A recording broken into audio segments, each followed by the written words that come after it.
குடையோடு நான் போனேன், மழையினில் ஏனோ நனைகின்றேன். கடிகாரம் இருந்தாலும் காலடி சத்தத்தில் மணிப்பார். என் தனிமைக்கு தனிமைகள் நீ வந்து கொடுத்தாய்.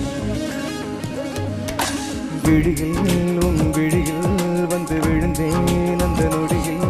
என் எதிர்காலம் நீதான் என்று உயிர் சொன்ன